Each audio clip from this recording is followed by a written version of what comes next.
छत्तीसगढ़ सरकार ने 6,99,439 परिवारों को आवास की सौगात दी है।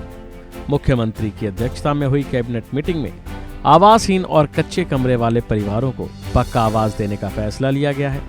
ग्रामीण इलाकों के लिए बनाई गई प्रधानमंत्री आवास योजना के तहत स्थायी वेटिंग लिस्ट में शामिल सभी लाभार्थियों को इस योजना का लाभ मिलेगा। सरकार के अनुसार 2011 में हुई सामाजिक, आर्थिक और जातिगत जनगणना की सर्वे सूची में शामिल होने से चूके परिवारों के लिए सीएम भूपेश बघेल ने छत्तीसगढ़ विधानसभा में ग्रामीण आवास न्याय योजना की घोषणा की थी। ऐसे परिवार जो आवासहीन हैं, उन्हें छत्तीसगढ़ की सरकार अपने मद से आवास मुहैया कराएगी। भूपेश बघेल की सरकार ने जो ग्रामीण आवास न्याय योजना बनाई है, इसके लिए नीति बनाने और स्कीम को लागू करने के संबंध में मंत्री परिषद की बैठक में बेहद अहम फैसले लिए गए।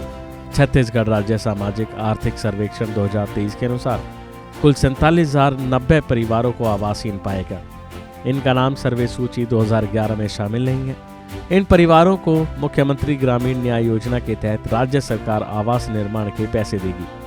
2023-24 के बजट में भूपेश बघेल की सरकार ने इस योजना के लिए 100 करोड़ के बजट का प्रावधान किया। आवास से जुड़े अहम फैसले के अलावा मुख्यमंत्री ने कोसीर जरहा गांव में नगर पंचायत गठन के प्रस्ताव को भी मंजूरी दी।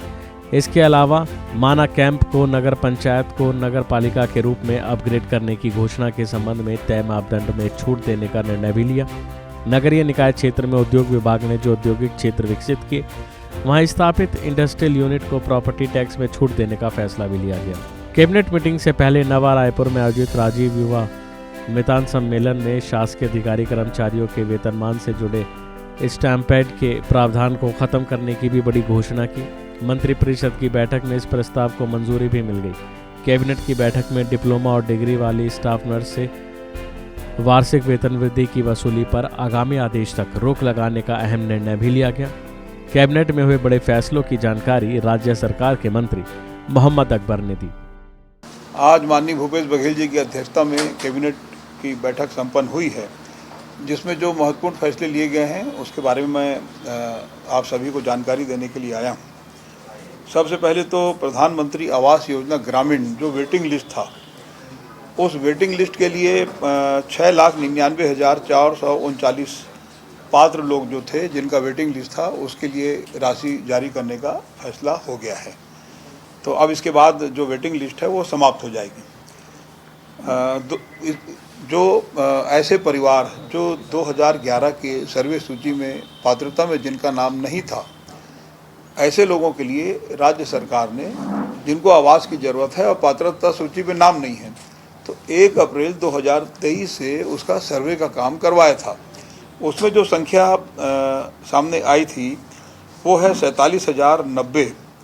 तो ये जो 2011 के सर्वे सूची में नाम नहीं होने के कारण जो पात्र लोग हैं 47,090, इनको भी आवास की सुविधा देने के संबंध में निर्णय हुआ है और बजट में 100 करोड़ का प्रावधान भी किया गया है। उसके बाद राजीव युवा मितान का जो आज कार्यक्रम था, तो वहाँ के सम्मेलन में शासकीय अधिकारी कर्मचारी जो सीधी भर्ती से आए थे, उनके वेतनमान में 70, 80 और 90% स्टाइपेंड के रूप में दिया जाता था। उस प्रक्रिया को समाप्त करके अब न्यूनतम वेतन उनको दिया जाएगा। स्टाइपेंड नहीं रहेगा, सीधे वेतन होगा। सीएम भूपेश बघेल ने कैबिनेट मीटिंग में जिस तरह के बड़े फैसले लिए हैं, इससे साफ है कि आने वाले दिनों में जनता को बड़ी संख्या में कांग्रेस सरकार की नीतियों और फैसलों का लाभ मिलेगा। इन फैसलों के बाद जनता को लाभ मिलेगा, साथ ही छत्तीसगढ़ में कांग्रेस का जनाधार और मजबूत बनेगा, इसकी पूरी संभावना है।